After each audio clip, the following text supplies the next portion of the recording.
This is Stereoactive Presents. I'm your host, Jeremiah McVeigh, and in this episode, I'm joined by Jacqueline Solar to discuss Mank, a film directed by David Fincher and distributed by Netflix.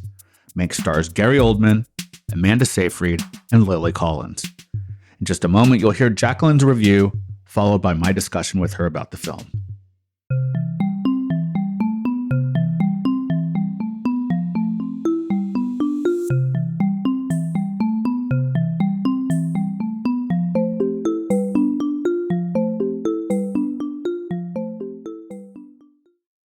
Mank tells the story of the writer behind arguably the best movie in cinematic history, Citizen Kane.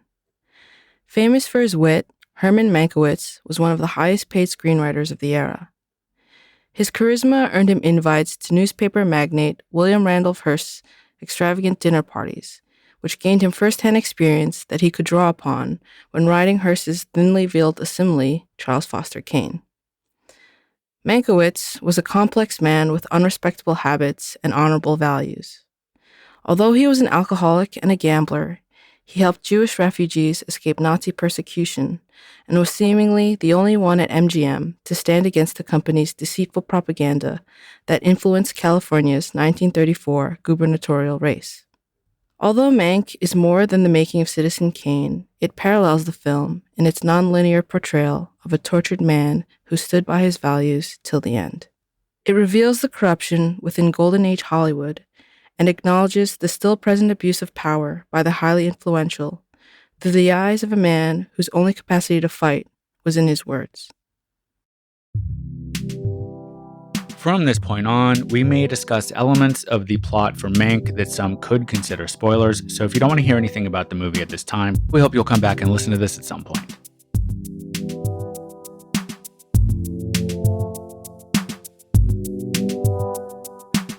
So, Jackie, obviously, Mank is a movie largely about a movie and about Hollywood, and it's so heavily references one of the most famous movies of all time, as you mentioned, and arguably the best, according to many people, Citizen Kane. So I think you were maybe planning to rewatch that before watching Mank, and I myself had recently started to rewatch it and got interrupted, and so I finished that before watching Mank this weekend. Were you able to rewatch Citizen Kane? I'm just curious. Yeah, I managed to watch it before so that I was fresh on it. So if they make references in Mank, then I would immediately get it. Were you really glad you'd done that, or what was your reaction then having done that? Yeah, there are points where, for instance, his secretary's name is Rita Alexander, and I'm like, oh, that's who Susan Alexander, her name, that's probably where it came from. Maybe, yeah. And then with the reference to this point where he got stuck about that woman in the ferry right. that one of the characters sees for a minute and it's stuck with him forever. I don't know if I would have remembered that without watching it as recently as I had. Right, sure. Yeah, I'm with you. It had been a while since the last time I saw Citizen Kane, which I've seen a few times now, I believe, all the way through. And of course, I've seen plenty of clips of it here and there. It's one of those movies that if you're into movies, and especially if you went to film school or anything like that, it's kind of ubiquitous and hard to avoid if you even wanted to, which I'm not sure why you'd want to because it's a great movie. I'm with you. I'm not sure I would have quite remembered the woman in white with the parasol. It might have clicked. That was one of those things that as I rewatched Citizen Kane, as they started that story, I was like, oh yeah, this story. I remember this. And there's something about the particular way he tells that story and that he calls it a parasol that kind of sticks with me at least. So I think I might have remembered that when it came up in Mank, but I'm not positive. I am glad I rewatched it. To me, the biggest thing, maybe though, that it references, of course, is the look, the aesthetic of Citizen Kane, because they, of course, shot the movie in black and white, and even though it was shot digitally, as so many, if not most, movies are these days, they did their best to try to make it look like a movie that was shot decades ago, around the time the Citizen Kane was shot. it it was kind of, I was expecting it to maybe be in the 4:3 aspect ratio, so I was kind of Mhm. surprised that it wasn't. But I didn't mind it either. I thought it was a nice sort of like compromise of having that black and white look and having it be a widescreen, which was not very common necessarily in 1941 when Citizen Kane came out. But yeah, the aesthetic of it I thought was cool to see. What did you think of that? Yeah, that was interesting that they used the red camera that's specifically for monochrome Hmm. filmmaking.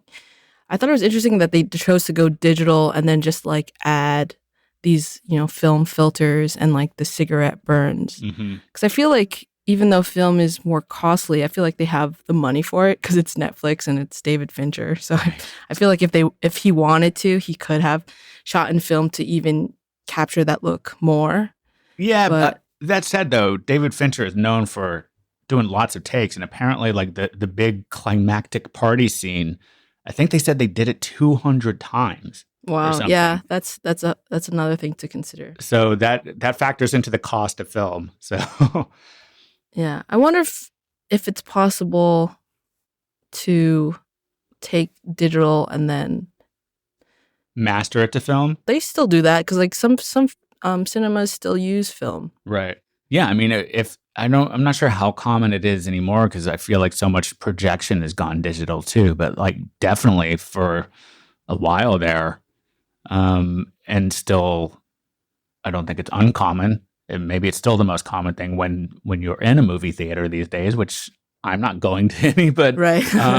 anyway, like yeah, what you're talking about for listeners is that even as people were starting to move towards digital to shoot on, they were still ending on film so that it could be projected because most projectors were still film. But I feel like most of the movie theaters I was going to before the pandemic seemed like they'd switched over to digital. And honestly, Right, like yeah. I was kind of glad for it because I thought there was something lost in going from digital to film that like it makes more sense to project in digital for an end in the same medium you kind of began in, and also like it seems easier to maintain. I can't tell you how many times I went to like an old theater where they just weren't keeping up their projectors, and you could tell if you like knew what to look for, and it would just like drive me nuts Oh, to definitely. see like the bulb going bad or like the film print if you didn't go the first weekend being all scratched up or Yeah. something. So um yeah, there's some. I mean, I know that there's like a purist element to wanting to see a film projected on film, but I do think there are plenty of arguments for not doing that too, just for the sake of overcoming human error and things like that. Right. I just think when something's shot on film versus when it's shot on digital, there's like a Hmm. different look to it. And I mean, I get why they didn't shoot on film just because of how many takes Right. Fincher does and like how much footage he collects, so he accrues. So Yeah. I mean that makes sense because then they would be like so in the red Yeah. with Yeah. I film would use. think it would be cost prohibitive if nothing else. Yeah. But but that said, like I did not mind what they did here. And I saw critics like that I follow on Twitter and elsewhere. Not all. I saw a few who were like didn't understand like what is the point of them going this route and almost seemed upset about it. And I don't get that at all. Like to me, it's Upset just like over making it look like film. yeah, like what? Like basically, I think there was people who already didn't like the movie because it's certainly a movie that seems like it's being critically um, uh, accepted. Mostly positive reviews, but there's always going to be people who don't like something, and that's fine. I just didn't understand the argument that some people seem to be making about like why did they waste time on trying to make it look like old film and putting in those cigarette burns that indicate like a real change in old movies, instead of like focusing more on making it just a better movie overall. I'm like, well, you just didn't like the movie then. So that like whatever, like I So think I think directors should be able to make aesthetic choices and just because you didn't like the way the movie turned out doesn't mean it was wrong to make that choice. It's not like they decided like, you know what, we're not going to work on the script or we're not going to work on the acting. You just didn't like it, you know? Like it's two different things. But people are allowed to have the opinions they have. But you're allowed to I disagree wonder with them too. what else did they not like about the movie? Because I know, like, technically, they went about trying to make it look as and sound as old as Yeah. possible. Like, even with the audio, they mixed down to mono. I don't really know. I don't know what the answer is to your question because, like, going into it, I'd seen enough, and it's just a couple of critics that I saw saying this. I can't even recall who now, or I don't want to mention. If I do recall, there's like one I don't. He seemed very angry about it. But anyway, like I don't know what the deal was because like I was almost expecting it to look like an Instagram filter from how bad they said it looked, and I'm like I did not see the same movie they did. I feel like it seemed fine. I didn't think it was distracting. No, not like how the CGI in The Irishman was. Like, sure, which especially at the beginning, I had less problems with than you and Chuck, as I remember from our discussion of that movie. But I get it. Like, and it's one of those things that I guess like if you notice something, it starts to bug you. It's hard to like look away, especially if you're not enjoying the movie. So to me, that's like I was saying, it's more just an indicator that you're not into the movie. If that's the sort of thing that's bothering you, you know. Right. But I thought it was cool. I liked the look of it. I also enjoyed the sound of it, of how it sounded like you're in a movie theater, you know, like, and that was kind of, especially now, having not been to a movie theater in what, like 8 months or something, it was kind of like a cool feeling to have the sound, have that echoey sensation that you hear just when you're in a movie theater. And like, I don't know if you noticed that in the setup that you have, but it was kind of like a nice feeling to me to simulate that and like feel like I was sort of in a movie theater watching this. Did you notice that though? Yeah.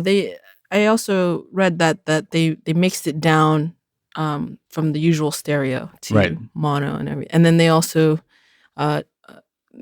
made a score to match that time, which I thought was great.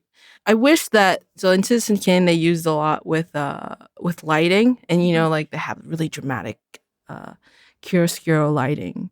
And I guess with this one it's harder because with digital you have more latitude, so it's harder to create those, you know, dramatic contrasts. But you know, I thought I would like to have seen more dramatic effects, but I guess it might be harder with digital.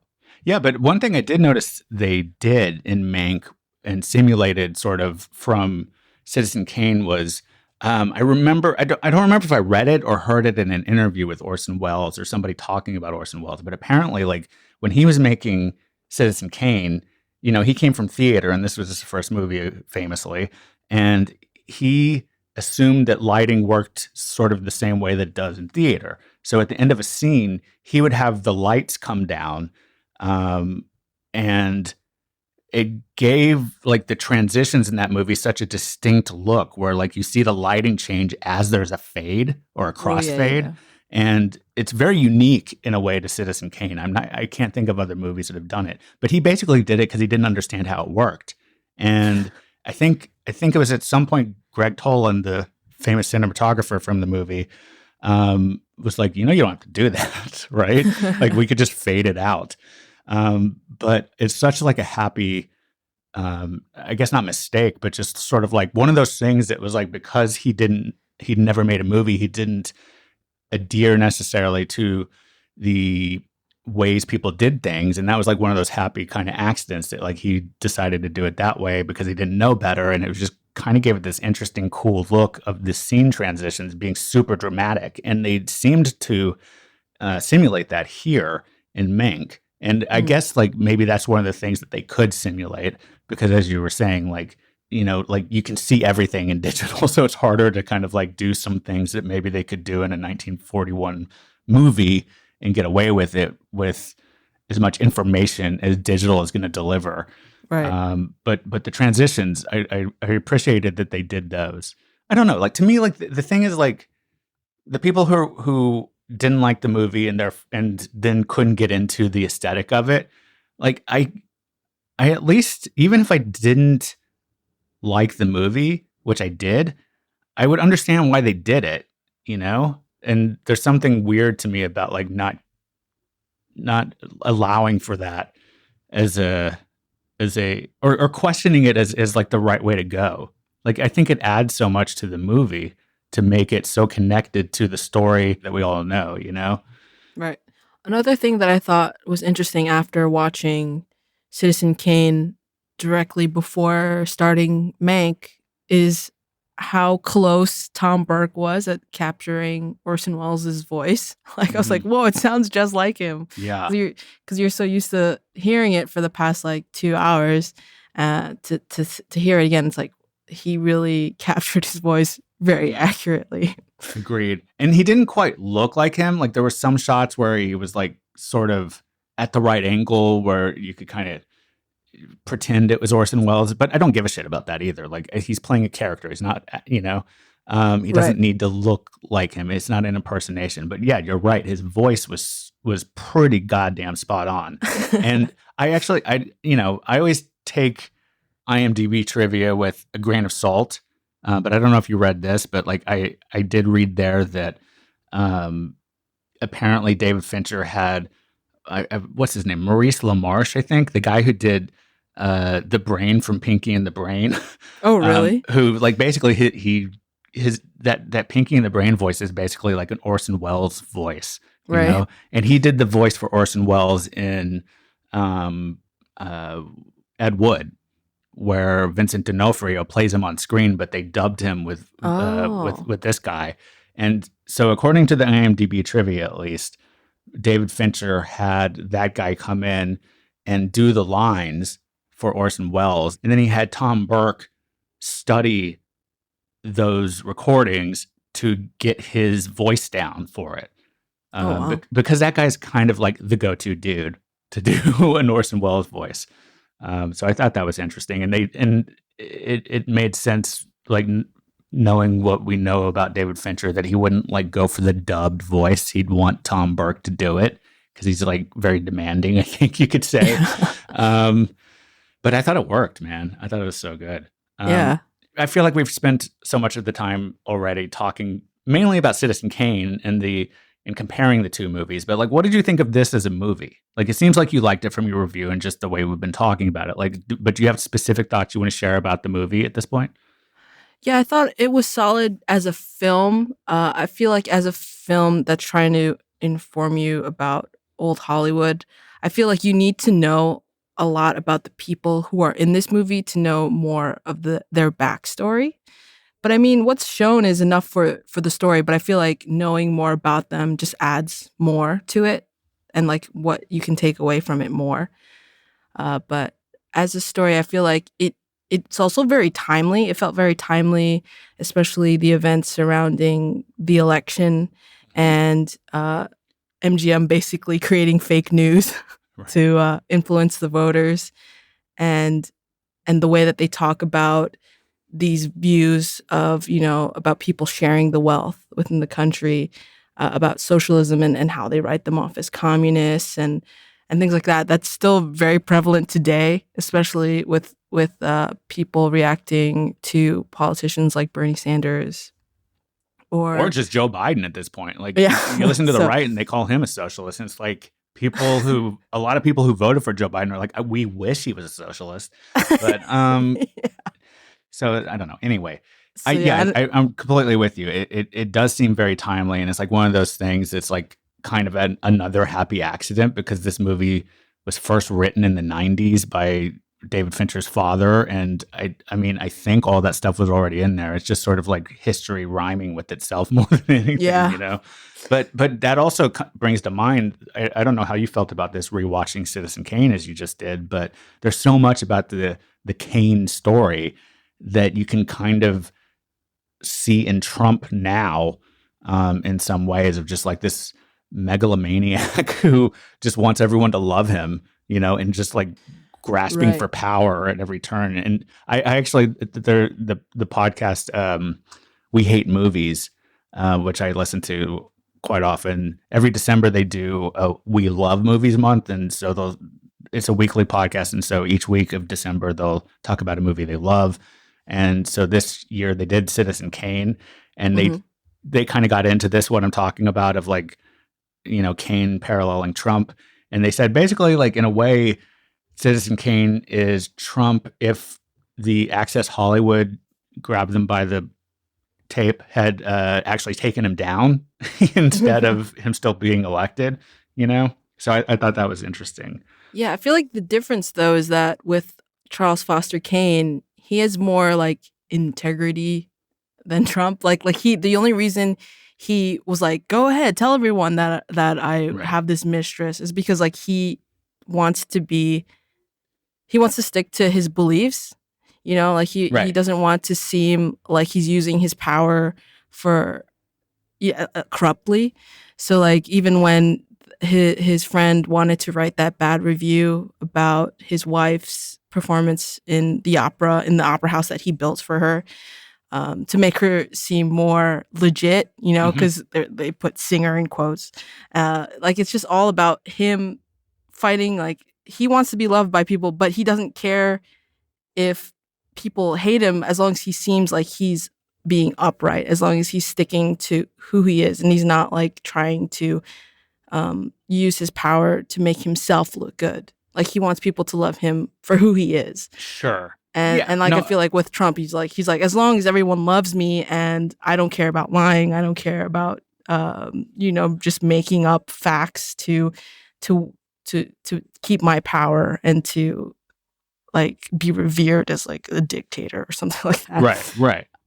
No, I certainly don't think that it's 100% overlap between Trump and Kane. I just think there's enough there that it's easy to be like, huh, this reminds me of someone as you're watching it, and be like, Right. and just sort of, you know, marvel at how much life can imitate art and vice Right. versa. Since this is, of course, like, or Citizen Kane, I should say, was a thinly veiled, of course,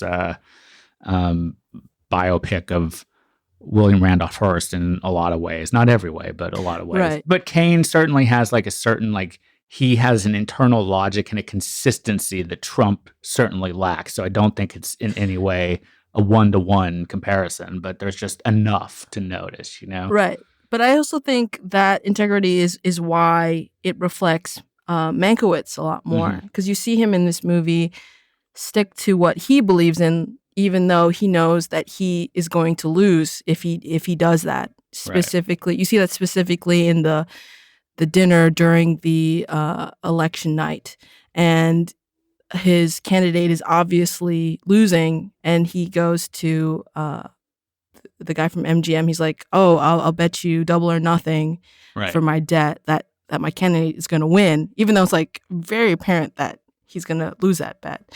And he could, he even has a chance, like he might lose his family because his wife doesn't want to be in debt. But he's like, he wants to stick by his morals. And so he does that even though it will ruin him. Like how Charles Foster Kane sticks by something even though he knows he would lose the election.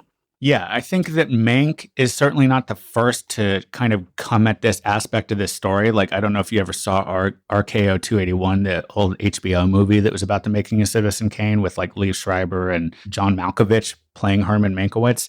And there's been plenty of writing and other documentation about this as well. But like, as much as you can say that Citizen Kane is about William Randolph Hearst in so many ways, there's a lot of Mankiewicz in Kane as well.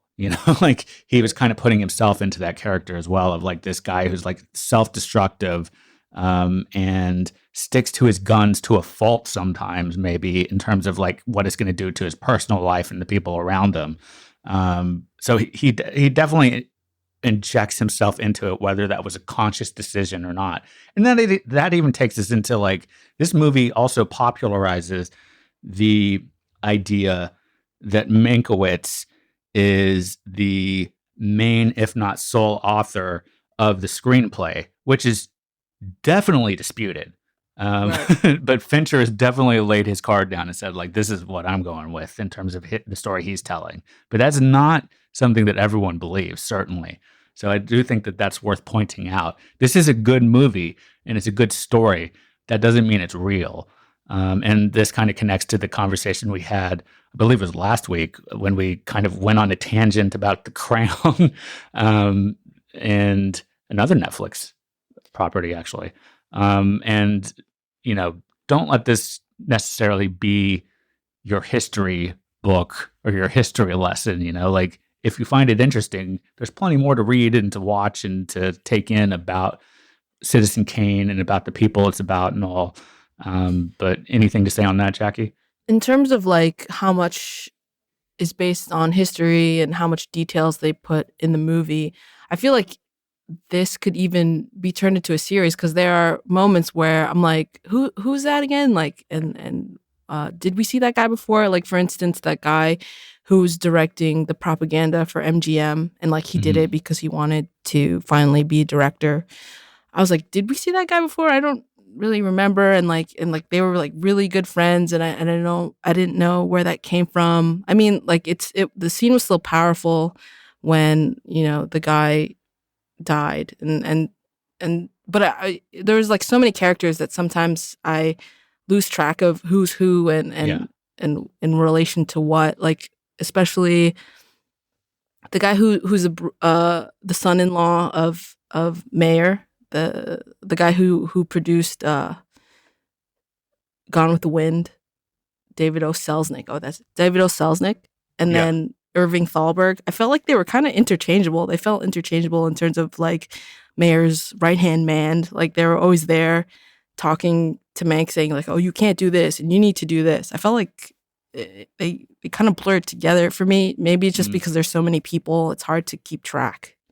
Yeah. I think that goes back to what you brought up before of like, how much does this movie stand on its own? I think it does, but I do think you were right when you said, like, if you know Citizen Kane as a movie and the story behind it and any of that, like, it's certainly easier for this movie to have a deeper meaning for you. And it's a little bit of like an inside baseball sort of thing, where like, if you are very educated about like who all the players were in Hollywood in the 1930s and 40s, like, you're going to maybe have a lot more opinions and be able to follow some of this more closely. I do, and I just caught this, like, I didn't know who that guy was either, except that I remembered he was in the scene at least once before in the movie where Mankiewicz first arrives and meets Marion Davies on set, and he talks to a dude and he says like, what are you doing here? He's like, oh, I'm getting paid to be the like AC or the gaffer or something. I forget what he was doing there,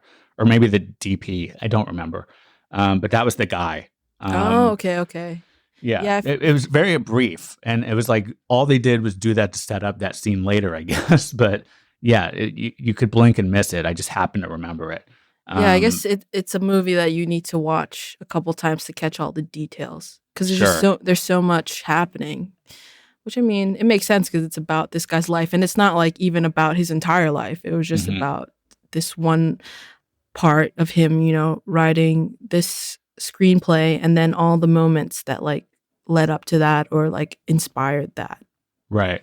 Yeah, and again, like, I don't think this movie should be taken as a history lesson by any mean, but was there anything in it that you found to be revealing and sparked your interest to maybe look into more or something like that? Like, and I could throw out there for me that like, I appreciated that this movie kind of showed a different side of Hollywood, because I feel like people think of Hollywood as being like this liberal place, and it shows that they weren't in the tank necessarily for a Democrat or especially a socialist, you know, because they were all in for the Republican, and that becomes such a plot point of like the internal battle of Mank himself, of being someone who doesn't believe in what his employers believe, and how much is he going to push back on them. And, you know, you could argue whether that was like part of his downfall.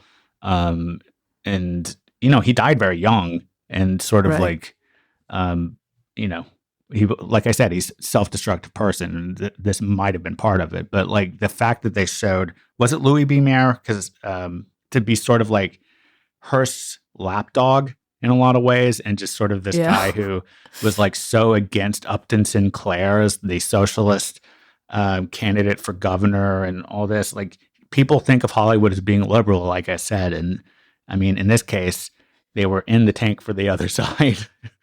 Right. Yeah, I think that made me realize that as well. Because when I think about it, especially back then, it's a business more than anything, and they want to make money and be rich and make money off of people not paying people as much as they want, so they can like keep the money for themselves. And you could see that, in the scene where it's like during the Depression, and he's like, "Oh, we have to cut everyone's salary by half." And then they're like, "Oh, are you going to do that too?" And he like completely deflects from the question. So it's like obvious he just wants to keep the salary that he's making, even though the company's losing money, and like pay everyone half to compensate for that, which is like so crooked. But I mean, it still happens today, like especially even more than at that time, because you see, billionaires making money off of people that they're not paying even a living wage. And that, I feel like that's another part of this film that is still timely today. Yeah. I mean, when are we going to get a Citizen Kane about Jeff Bezos? Yeah. Somebody should do that, right? Yeah. And that scene you're talking about with Mayer, where he basically convinces his employees to take a pay cut and then deflects. He basically walks off stage and asks for a performance review because he's just fucking acting. He goes up to Mank and his brother, the other Mank, Joseph Mankiewicz, the director of All About Eve and other movies, and is just like, "So how'd I do?" essentially, because it's just bullshit. Yeah. And then we even see later, after one of those funerals, I forget who for, I think for Thalberg, who's like his right-hand man. He looks so sad coming out of the service, and then he gets in his car and you see him just like drop his hanky out the door. Oh, yeah. On the ground, and just this move of like, yeah, okay, I'm done performing. I can get on with my fucking life now. Yeah, they made him shit about this. Such a little shit. Yeah, but I found that interesting.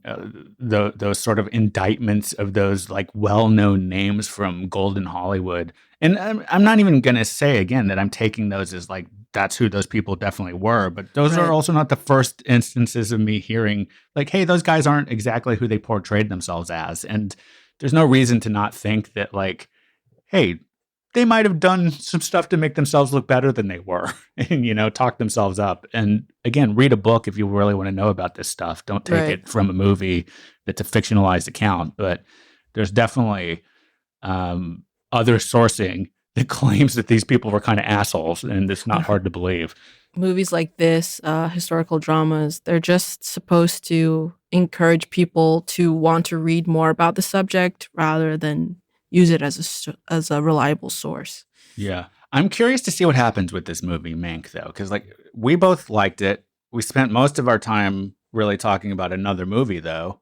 And we also talked about how much we wonder if you needed to have seen that movie or be sort of versed in that movie and things around it to understand this movie and really take something away from it. I don't know how interesting this movie is to people who aren't like cinephiles and people who haven't seen Citizen Kane. I certainly think you could watch it and still understand the story. It's there, but like there's so much more to be had if you know about this stuff.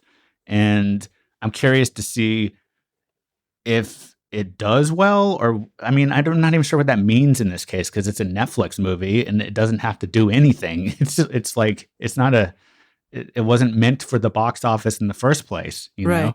And maybe it wouldn't have ever been made if it was.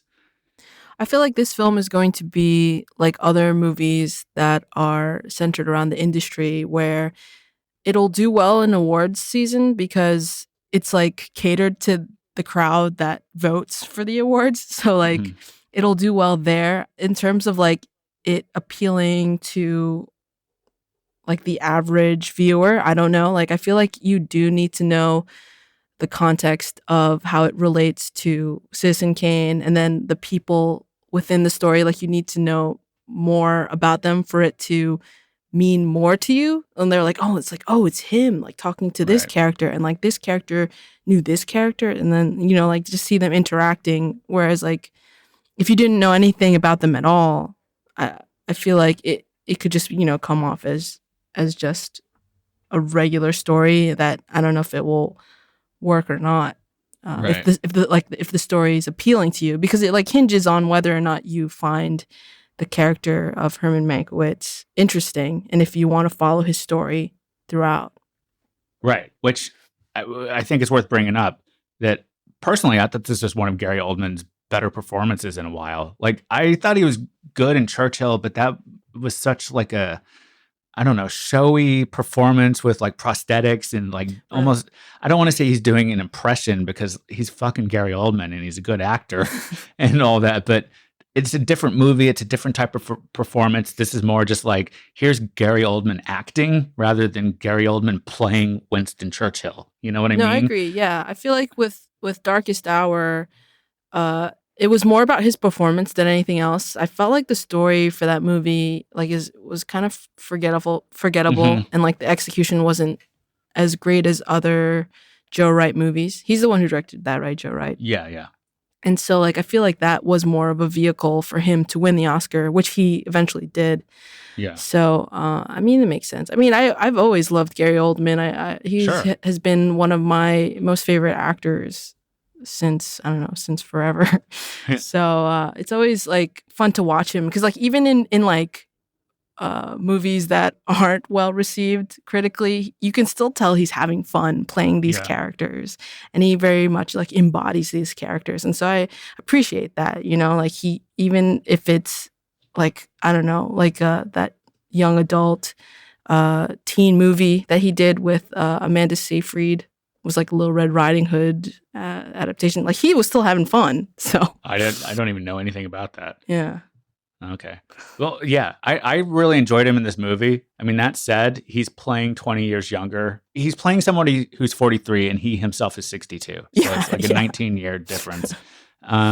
He's definitely doesn't seem like a 43-year-old unless you're like, well, I guess in 1938 or whenever, people looked older, and he was also like a raging alcoholic, so maybe that aged him. Like you have to, if you really want to believe that he's 43, you got to jump through some hoops, but it also doesn't matter. It doesn't matter.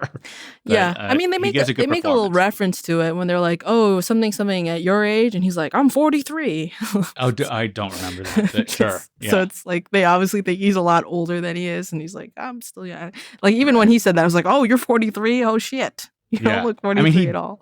He died at 55 from essentially being an alcoholic. Yeah.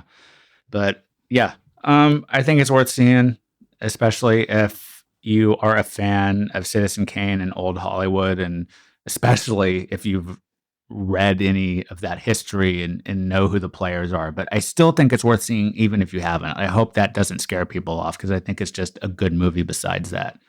Any final thoughts? It's just like a collection of great performances from these actors. I especially liked Amanda Seyfried's performance as Marion Davies.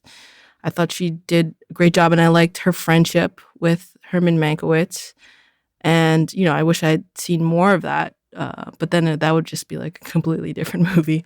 Right. But I love their scenes together. And I would love to see more movies about Golden Age Hollywood with focusing more on like the actresses, because I feel like you don't really hear their voices as much. It's more focused on the men of Hollywood, and so like I feel like that could be a thing. Maybe this will inspire interest in old Hollywood, and it can like open up more stories that we haven't heard from before. I would love to see more in this era, more films set in this era. Sure. Hopefully, I'd watch something else along these lines. Definitely. Why not? Well, thank you, Jackie. Thank you.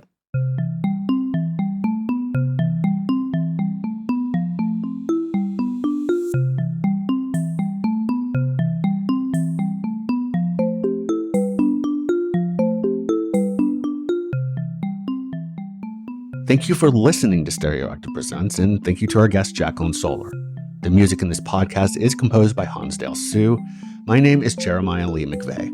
If you like what you hear in this show, please rate and review it in Good Pods, Apple Podcasts, Spotify, or anywhere else that allows that. Doing so helps us to expand our audience, and it is much appreciated. And please follow us wherever you happen to listen to podcasts, Every little bit helps, and again, it is truly appreciated. You can also get in touch with us at stereoactivemedia@gmail.com. And you can find more information about this show and everything else the Stereoactive Media is involved with at stereoactivemedia.com.